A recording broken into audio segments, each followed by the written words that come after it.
we're going to get straight into it tonight. We have the absolute privilege of having 3 of our royal youthers come along.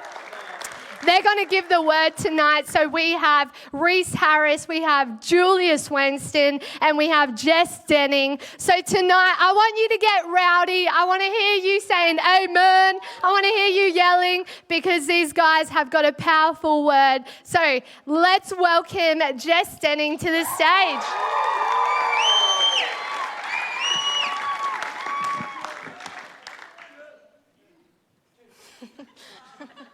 I'm Jess. Before I start, I do have a quick thing to mention. Something has happened. And I don't know if a lot of you know, but it is someone's birthday. And his name starts with a C and ends with a H. Does it? Wait, I think it's Connor's birthday.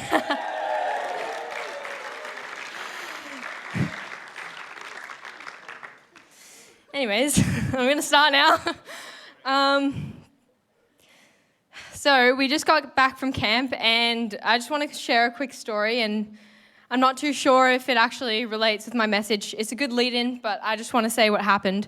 So basically, one night we were stargazing. Well, we went out to stargaze because our room absolutely stank because the boys put fart bombs in it. Anyways,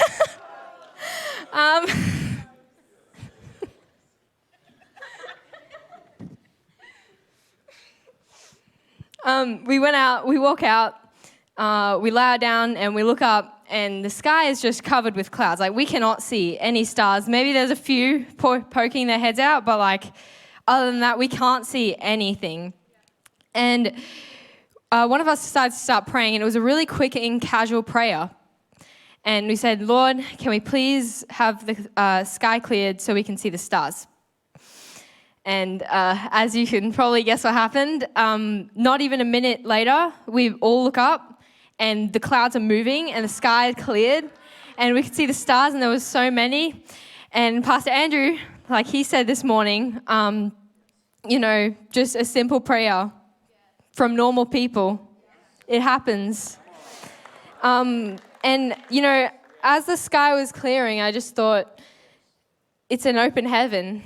And that's exactly what our camp was. And I thought maybe coming back from camp, youth are coming back to build. I had something in my throat. As youth was coming back, I just thought, we're the future generation of this church, and we're going to have to build it, and we're going to have to lead it, which is kind of the vision point. And my main message is how we can build the church, but first I'm going to start with what is actually building the church, because it can just be interpreted in so many different ways depending on how we look at it and what we're doing to build the church. But my personal definition is creating an open space where more people can encounter God and grow a relationship with Him. And if you really think about it, right, this place would be absolutely nothing without people in it. And with that, we should be inviting people to church. I'm going to start a little Bible story. So Mark 2:4. Since they could not get him to Jesus because of the crowd, they made an opening in the roof above Jesus by digging through it and lowering the mat the man was lying on. I found this the epitome of just bringing friends. These 4 men all worked together to get this one dude, this paralyzed dude. I'm not laughing because he's paralyzed. I'm laughing because I said dude. But they all worked together to lower this man into this room, and this man was healed. And you can just imagine how many people were affected by what they just saw and how far it could have spread and how many lives it could have changed. And I know it's really hard to invite friends to church sometimes, but especially if you go to a state school, right? Not many people know God. A lot of people are just, doing their own thing and trying to fit in and finding their identity. And just so many kids that are kind of just don't know where they are in life. And that you can find it hard to, ask people to church because they just they're going to flat out blatantly reject you most of the time. But my personal story, I actually go to a private Christian school, and I can just tell you, like, you would think that kids there would probably want to go to youth or something like that, but my friends, I invited them to youth, and I've been inviting one of my friends to youth for a whole term now. And like, she just came up with this response to me. Ooh. She came up with this response to me, and she said, oh, I'm not really a people's person. I just don't really feel like jumping up and down and worship, and I don't know, youth just isn't really for me, and and I just found that so ironic because, like, she's the one that does most of the talking in the group. So I was like, okay. But, like, even in that, I tried for this whole term. I asked her every single week, and guess what happened? She came. Finally. I do have to get her back in because she only kind of came in for 1 week and then left afterwards. But, I got her. What was I going to say? I'm trying to think about what. I just had a mind blank. But like, I encourage you to just think of one person right now, and this can be in any situation. But I know we said New Year's resolutions, we don't like making them or whatever. But I feel like this is a little good one because it's easy, and it's not going to be easy, but it's achievable, especially in the term of a year, I hope. But think about this person. This year, I want you to try and bring them to church, and the end goal is for them to come to church every single week, right? Because in order to build this church, we're going to have to bring people in, and that's how we're going to do it. Imagine if everyone in this room brings one person, we're going to have a double church. Yeah, that's basically my message. But yeah, please bring people to church. We want to see them. And we definitely have seats to fill, so I might just conclude with prayer, if that's okay, if everyone just bows their heads. Thank you. Dear God, I thank you for everyone in this church. I thank you that they're here tonight to experience your presence. I pray that you will give this church courage and strength to ask friends to come and to keep asking until they agree. Any fear of rejection in this place, I ask to be gone. We know that has no place in our lives. We know that fear isn't from you, God. I pray for all the kids starting school this week, that they'll find a new strength to keep going, and I thank you for the parents that will regain some rest. In Jesus' name, amen. But now I'm going to be handing over to the wonderful Julia. She's pretty cool. Oh, yeah, okay, good stuff. Hi, Lighthouse. If you don't already know, my name is Jules. This year, I got to serve on the Open Heaven worship team. Good stuff, I know, right? There's something singing for my Jesus that just makes me feel so close to God. There's nothing better than standing in his presence while singing about his everlasting goodness. This got me thinking about the story in 2 Samuel when David danced before the Lord. It says in 2 Samuel 16:14 that David was so overwhelmed, he started to dance, leaping, he started to jump, rejoicing in the Lord with all his strength. He didn't really mind that anyone else was looking. He was just so happy that the ark of God returned to Jerusalem. This is exactly how I feel wherever I go, I listen to worship music. This is a really funny story for you guys, actually. So one day I was in the gym. If you already know, I love to go to the gym. And I was listening to worship music. I kid you not. I think some of you already know where this is going. I can feel it, hey. So I was in the gym. I was on the treadmill. And I think I was listening to one of my favorite songs called I Thank God from Maverick City Worship, I think. Who knows that band?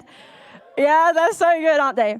Anyway, so I was on the treadmill and I was really feeling the song and I decided to close my eyes. I decided to close my eyes. I kid you not. There's these two grown men next to me. So there was a grown man here, there was a grown man here. So as I'm like closing my eyes, I feel myself slipping backwards. Church, I felt myself slipping backwards. And when I say, my goodness, that was really funny for me, because I was like, wow, that literally just happened in a crowded gym, church, in a crowded gym. But anyway, so I literally felt so overwhelmed with the Holy Spirit in that moment. I was just like, you know what? I'm just going to keep going on the treadmill. I'm just going to keep thriving. I kept my worship music in. And I was just like, that's okay. I'm just going to play it off. It's totally fine. Jules, calm down. It's all right.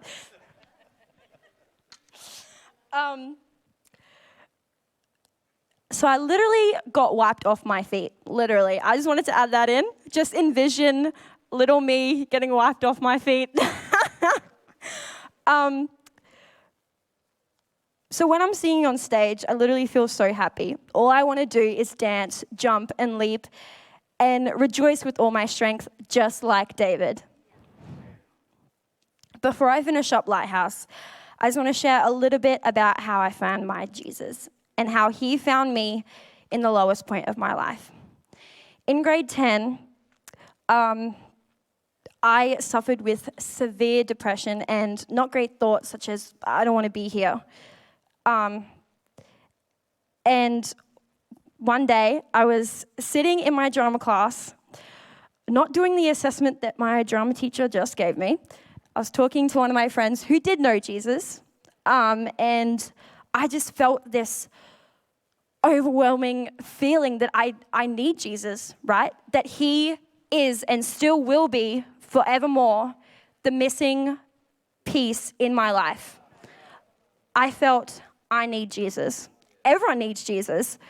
And so that afternoon, I went home, I talked to my mom.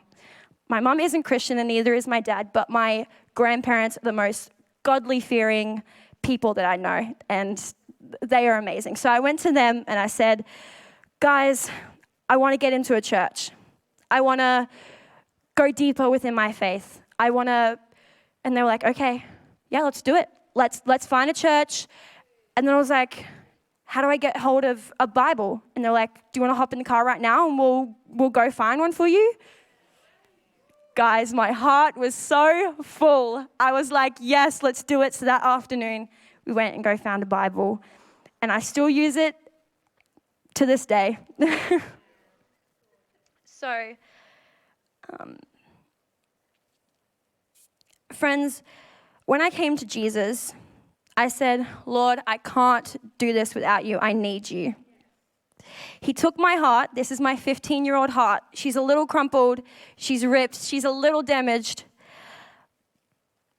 And he took all the trauma, all the fear of rejection, the young lady who didn't know her worth, who didn't know her purpose. And he said, this is my heart now, my 16, 17, 18-year-old heart, who's full because of my Jesus. He said, you are loved. You are worthy. You are going to do incredible things. And I was like, really? He told me that I am worthy of his love and I am cared for. He told me that I wasn't alone. He fixed my young 15-year-old's heart. He gave me a purpose. And he made it whole again. He made it whole again. Let that sink in, guys. Jesus made my heart that was full of trauma, full of rejection, full of depression, anxiety, and he made my heart whole again. How good is that, guys? Now I'm almost 18 in the next few weeks, and I'm happy as ever, and I'm about to step out into the real world with my Jesus on my side. Guys, that is how good my Jesus is.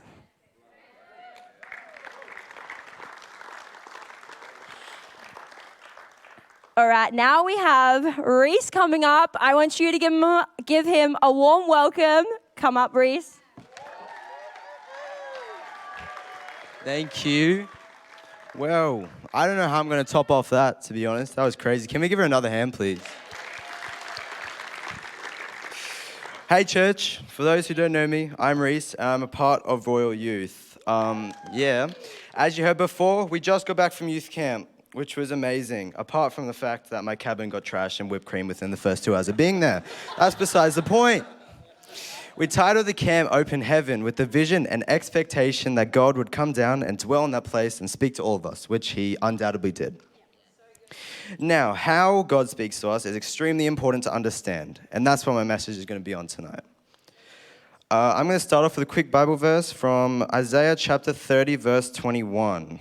In this passage, Isaiah was talking to Judah, saying to trust in the Lord and to listen to what he says. And your ears shall hear a word behind you saying, this is the way, walk in it, when you turn to your right or when you turn to your left. Although God can and has before, he doesn't always use a big booming voice straight from heaven telling you exactly what to do, although that probably would be a lot easier for us. God's voice can be as simple as a little feeling in your stomach where you know something's off, or a particular Bible verse that pops into your mind during the day. So far in my life, God spoke to me by giving me a stirring inside when I know something's off, or he's given me some pretty vivid dreams that I can relate to different situations in my life. While on youth camp, I was up the front on the altar, and I asked God for him to speak to me because I needed a word from him. A random image of me canoeing down a river popped into my mind. Now, I don't know about you guys, but when I get that sort of thing, I just get a bit frustrated because it's just such a random image. I don't know what to do with it. Like, thanks God, yeah. I decided to let it go and move on. The next day, I was walking out of my cabin, which was still trashed, into the hallway, and there was a framed image on the wall of canoes, and that caught my attention. Ooh, I know them. There were 5 canoes on the wall. All were blue, except one, which was orange. And I knew this was God talking to me and asking me to step out of the crowd, whether it's being the only one in school to not do something or being the one to help out the new kid. And that was really great. That was definitely God. The one thing I know for sure is that God isn't the most predictable in the ways he speaks to people. In the Bible, God uses things from a talking donkey to a burning bush to deliver his message. I want to share a quick story on how God has spoken to my family lately. About a week before Christmas, my grandmother on my mum's side was in hospital prepping for open heart surgery due to a damaged valve in her chest. As you can imagine, we were all extremely nervous about this. Mum was in a bit of a panic trying to calm down her mum. Dad was in a bit of a panic trying to calm down my mum. And everybody was just running around, just not knowing what to do. The day before the surgery, despite all Dad's great advice and calming strategies, Mum needed some time to clear her head, so she went for a walk. Now, we were at our other grandparents' country farm at the time. There were 2 houses on the property, one down the hill, which is our cousin's house, and then one up the top of the hill, which is the one we were staying in. And a small dirt road connected them, was about 150 meters long. My mum was walking up this road, spending time with God, and asking him to take control of the situation. In the middle of her praying for her mum's heart surgery, she looked down on the road right in front of her and saw this. A green leaf in the shape of a perfect heart. The amazing thing was there was no other leaves on the road, just that one. There was no more. This was definitely God speaking to her. Mum said she knew that there was, as soon as she saw it, and she knew it was God. God had heard her prayers, and he wanted to know that he was for her and he was listening. So it turns out God can talk to you through donkeys, burning bushes, and little leaves, little heart-shaped leaves. So keep your eyes peeled. Sometimes God's voice may be quiet, but on that day for my mom and for us, it couldn't be clearer. Thank you. Incredible. Can we thank our young people? So awesome. Guys, That was next level. I love the boldness, the funniness. How funny are our young people? But also the revelations that you guys took out of camp. Let's thank them again, church. So good. And now I have to follow that. Awesome. So good. But isn't it incredible to see our young people and what they brought out of camp? And, you know, those quiet moments that I don't think I would have picked up canoes on a wall. I don't think I would have picked up little heart-shaped leaves or, you know, stars in the sky, but our young people did. Our young people pick up things that sometimes us older people just gaze past and just see over. And what I love about youth camp is that it's not just about these young people coming away for a couple of days. It's about God speaking to the next generation. It's actually about the leaders that come along who get healed, who are set free as well. Anyone that was near our camp could hear us. We know that because we got a noise complaint. But it's a time where kids can let down their walls and let down their guard and say, God, I'm here. I'm here. There's no distractions. It's just me and you. And what I love about our vision of open heaven and what our tag team has been talking about tonight, our vision for youth camp came from one of our junior girls that shared her heart, shared what God had spoken to her about. And when I heard that, I said to Jacob, who's our other youth pastor, I said, that's what we want. We want a vision from a young person for young people. And what she saw was an open heaven. She saw a bunch of young people who were on the altar, surrendered to God. And God just pouring out new anointings, new giftings, new visions. And when I heard that, I was like, yeah, this is awesome. But then on youth camp, we saw that.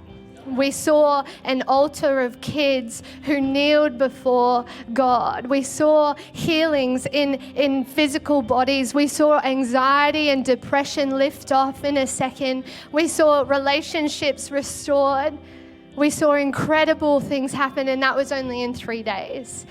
However, what I've loved is that with these testimonies, and with these young people coming home, I've had text messages from parents who don't go to church, who have texted me declaring the goodness of God that's been in their house. I've had parents text me telling me that their youth has been going to their bedroom and praying and worshiping for hours on end. I've had parents text me say that their kids come home and told them that they're healed. You know, these kids are the next generation, but it doesn't mean that we get rid of the generations before, because we still need them. We still need every generation. What this does and what youth camp does is that this next generation comes back and they start building the church. They start building the church and they start seeing healings and they're spreading the word, so that as we move out of these positions of guiding them, we see the goodness of God, the glory of God in the creation. And you might know a little bit about our vision for camp, but it actually came from Genesis 28. And it was when Jacob was traveling and he laid his head down on a stone. And what happened was that as he was sleeping, God gave him this vision of heaven touching earth. He saw a ladder and he saw angels ascending and descending. And he heard God speak to him. But I pick up in verse 12 and it says, as he slept, he dreamt of a stairway that reached from the top of the earth up to heaven. And he saw angels of God going up and down the stairway. And it says in the morning that Jacob woke up from his sleep and said, surely the Lord is in this place. I wasn't even aware of it. But he also was afraid, noted. And he said, what an awesome place this is. It is none other than the house of God and the gateway to heaven. And we just heard Reese speak so boldly about acknowledging God in those moments where you're like, I didn't even realize that you were here.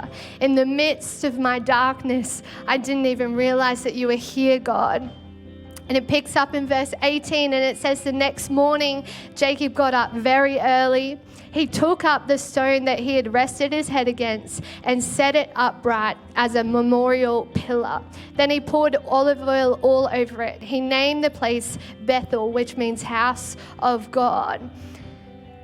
Jacob saw this dream, picked up a stone, literally built the church. And we just heard from Jess, building the church means that we're bringing people into this place. We're bringing friends into this place so that they can encounter God. Church isn't a building, like Jess said. Church is people.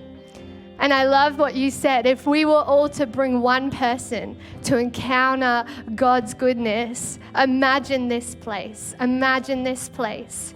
And we pick up again in 20, and it says, Jacob made this vow: if God will indeed be with me and protect me on this journey, and if he would provide me with food and clothing, and if I return safely to my father's home, then the Lord will certainly be my God. And this pillar I have set up will become a place of worshiping God, and I will present to God a tenth of everything he gives me. And Jules, talking about worship, talking about laying our life down to say, God, yeah, I choose you. Jules volunteered to be a part of our worship team, a part of our leadership team, and she saw incredible things happen. And it's an act of saying, God, you know what? I've got my time, I've got my money, I've got myself, and I'm going to give it to you. I'm going to offer it to you because you are more than worth it. And as we had our altar call during youth, and we saw during camp, and we saw a whole heap of kids kneeling. It was one of these moments that I thought, you know what? God's not done. Even after the healing, even after we've seen kids get set free from anxiety, God's not done. Even after we've seen a kid receive new lungs and no longer have asthma, God's not done. It was almost like I had this subconscious thought that in open heaven, you go in and you've got one coupon for one thing, and you've got to feel whatever you can in your arms within 10 minutes and you leave. No, God's not done. God's not done with you. And even after you've received a miracle, get back up again, because he's got another one for you. And your testimony as well will carry that and will be an open heaven for someone else. The greatest thing as well for me as a leader being away on camp was to experience all of this, to experience God just come down on these kids like I've never seen before. It was amazing.